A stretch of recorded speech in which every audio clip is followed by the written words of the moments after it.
Hi எல்லாத்துக்கும் வணக்கம். அதே தான் எப்பயும் போல் நான் அவ்வளோதான்.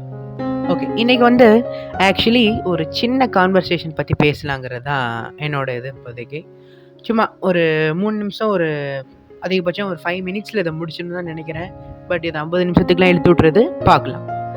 ஓகே, இப்போ நான் இன்றைக்கி என்ன பேசணும்னு நினச்சேன்னா, பாடல்கள். அதாவது பாடல்கள்னாவே என்ன, மோஸ்ட்லி எல்லா பாடல்கள்லேயும் மிக்ஸ் ஆகிருக்கிற ஒரு லிரிக்ஸ்னால் ஒரு லவ்வை பற்றி, ஒரு ரிலேஷன்ஷிப் பற்றினா எவ்வளோ ரிலேஷன்ஷிப் இருக்குது, அம்மா அப்பா அண்ணன் தங்கச்சி.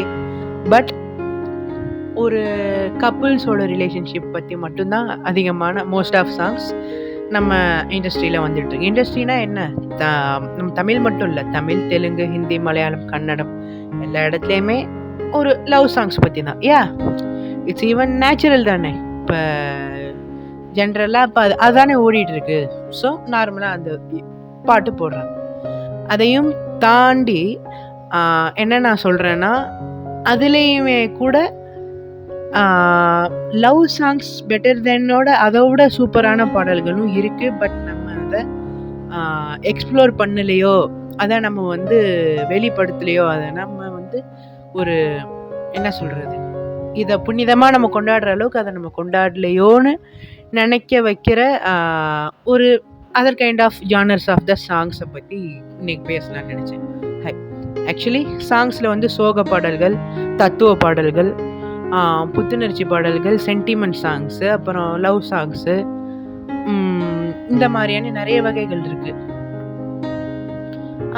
பட் நம்ம ஊரில் எப்படி, அப்போல்லாம் ஒரு படத்தில் பார்த்துக்கிட்டோம்னா ஒரு சோக பாட்டு இருக்கும், ஒரு தத்துவ பாட்டு இருக்கும், ஒரு 3 லவ் சாங்ஸ் இருக்கும், ஒரு என்ன சொல்கிறது, ஓப்பனிங் சாங், அதாவது வானத்தை பார்த்த அந்த மாதிரியான ஒரு தத்துவ பாடல்கள். அதுலேயுமே கூட ஒரு ஃப்ரெஷ்ஷான, ஒரு யூனிக்கான அப்படி இருந்திருக்கும். பட் நம்ம அதுக்கெல்லாம் ப்ரெஃபரன்ஸ் கொடுக்காம எப்பயுமே பாருங்களேன், நம்ம பாகவதர் சார் காலத்துலேருந்து, நம்ம எம்ஜிஆர், புரட்சி தலைவர் எம்ஜிஆர் சார் காலத்துலேருந்து இப்போ வந்திருக்க எல்லா ஆக்டர்ஸ்லேயும் ஒரு கிட்டத்தட்ட இந்தியன் தமிழ் சினிமா ஆரம்பித்து எத்தனை வருஷம் ஆகுதுன்னு தெரியல, எனக்கு தெரிஞ்சு 75 இயர்ஸ்ன்னு நினைக்கிறேன். தெரியல ஆக்சுவலி, எனக்கு அது தெரியாமல் நம்ம கரெக்டாக சொல்லக்கூடாதுல்ல. ஓகே, கிட்டத்தட்ட ஒரு 100 வருஷமாக இப்படி தான் போயிட்டுருக்கு.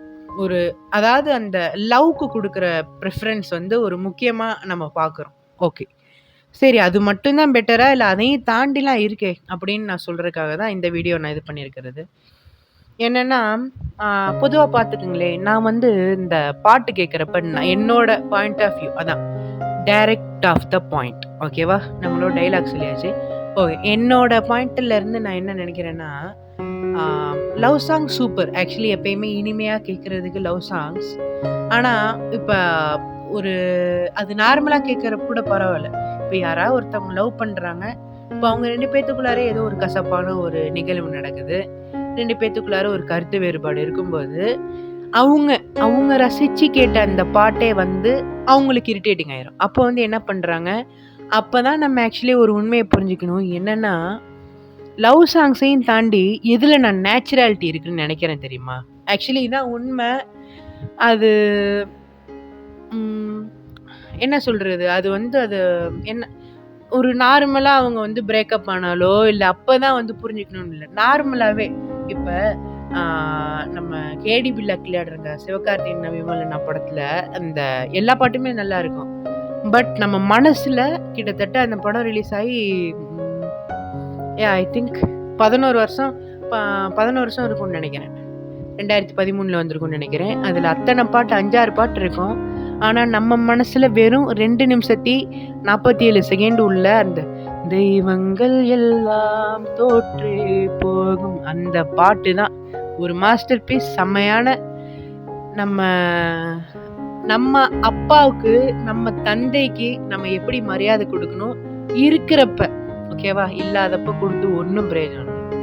இருக்கிறப்ப நம்ம எப்படி நம்ம அப்பாவை பார்த்துக்கணுங்கிறத அந்த பாட்டை கேட்டோம்னா நம்ம உணர்ந்துடலாம். சரி அப்படின்னு நம்மளை ரியலைஸ் பண்ண வைக்கக்கூடிய அந்த அளவுக்கு நம்மளை தொட்டுச்சு. அதுக்கு அடுத்தது இப்போ பார்த்துக்கிட்டோம்னா, ஆக்சுவலி நான் சாங்ஸ் லிஸ்ட்டுன்னா ஆக்சுவலி நான் ஒரு ஹிட் லிஸ்ட் மாதிரி ஒரு வீடியோ போடலான் இருக்கேன். இதில் இப்போதைக்கு ஒரு 2-3 பாட்டு, ஏன்னா பாட்டை பற்றி நம்ம பேசுகிறப்ப பாட்டை சொல்லாமல் இருக்க முடியாதுல்ல. இப்போ 2023 வந்துச்சுல்ல, நம்ம எல்லாத்துக்குமே ரொம்ப பிடிச்சப்பட்ட சின்னதாக கொண்டாடப்பட்ட ஒரு படம் அயோத்தி. அயோத்தியிலேருந்து காற்றோடு பட்டம் போல அந்த பாட்டு என்ன பாட்டுங்க. அது எல்லாத்துக்குமே பொருள். அதாவது நம்ம கூட இருக்கவங்களோட அருமை தெரியாத வரைக்கும் அவங்க இருக்கிற வரலும் நமக்கு எதுவுமே தெரியாது. ஒன்ஸ் அவங்க இல்லைங்கிறப்ப நம்ம எல்லாத்தையும் உணர்றோம். ஆனால் அவங்க தான் இல்லையே, இல்லாதப்ப தானே நம்ம உணர்றோம். அதை அவ்வளோ தெளிவாக அழகாக ஒரு என்ன சொல்கிறது, ஒரு அருமையான வரிகளில் அந்த பாட்டை எழுதியிருப்பாங்க. ஃபஸ்ட்டு சரணம்லாம் சூப்பராக இருக்கும். இந்த பக்கத்தில் இருந்தபோது அந்த அந்த லிரிக்ஸ்லாம் ரொம்ப சூப்பராக இருக்கும்.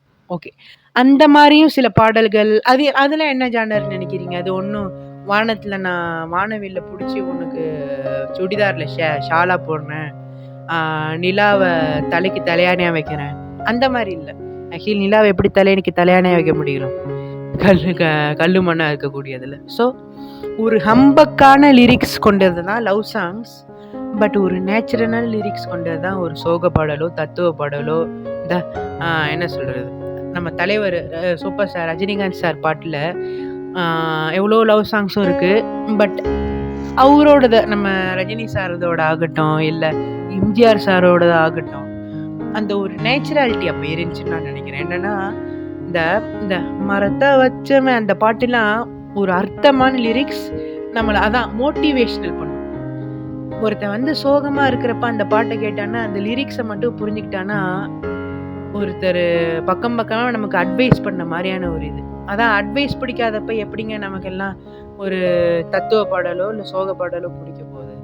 நான் என்ன சொல்கிறேன்னா, அதை நம்ம உணர்றப்ப அதான் ஒருத்தவங்க இருக்கிறப்பே அதை அனுபவிச்சுக்கோங்கிற மாதிரி நமக்கு அந்த மாதிரி சுச்சுவேஷன் வரப்போ மட்டும்தான் அந்த பாட்டை ரசிக்கணும்னு இல்லை, நார்மலாகவும் கேட்கலாம் அப்படின்னு தான் நான் சொல்கிறேன்.